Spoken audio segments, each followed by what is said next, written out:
సిద్ధం సభలో జగన్ వ్యూహాత్మకంగానే వ్యవహరించారు.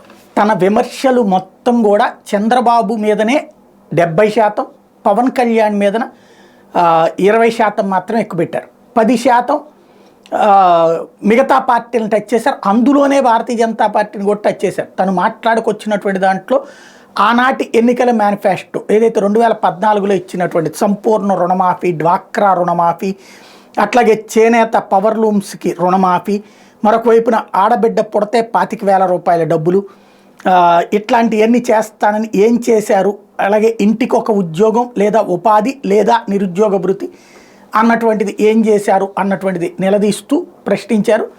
అది ఒక ఆస్పెక్ట్. రెండవది, చంద్రబాబు నాయుడిని నమ్ముకుంటే నాశనం చేస్తారు, ఆయన ఏ మాట మీద నిలబడరు, అట్లాగే ఆయన సిట్ అంటే సిట్టు, స్టాండ్ అంటే స్టాండ్ అనేటువంటి మనస్తత్వం పవన్ కళ్యాణ్ది అన్నటువంటి పాయింట్ని రైట్ చేస్తూ ఆనాడు ముగ్గురు కూడా నరేంద్ర మోడీ ఫోటో కూడా పెట్టుకున్నారు, బీజేపీ ఫోటో కూడా పెట్టుకున్నారు అన్నటువంటిది వరకే టచ్ చేసి బీజేపీని విమర్శించాల, మోడీని విమర్శించాల, బీజేపీని విమర్శించాల, హోదా ఇవన్నీ ఏవి అన్నటువంటిది అడగడం వరకు వదిలేశారు.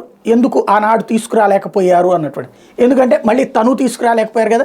అయితే ఇప్పుడు ఆ ముక్క అనడానికి భారతీయ జనతా పార్టీ వాళ్ళతో పొత్తు అయ్యేటప్పటికి వాళ్ళు అనలేరు, హోదా తేలేకపోయాడు జగన్మోహన్ రెడ్డి అన్నటువంటి పాయింట్. కాబట్టి దాన్ని ప్రధానంగా ప్రస్తావించుకుంటూ బీజేపీ జోలికి మోడీ జోలికి పోకుండా, ఎందుకంటే పొత్తు అయ్యాక విమర్శిస్తారేమో అంటే వాళ్ళ జోలికి పోకుండా వీళ్ళిద్దరినే ప్రధాన టార్గెట్గా సాగింది, వ్యూహాత్మకంగానే సాగింది.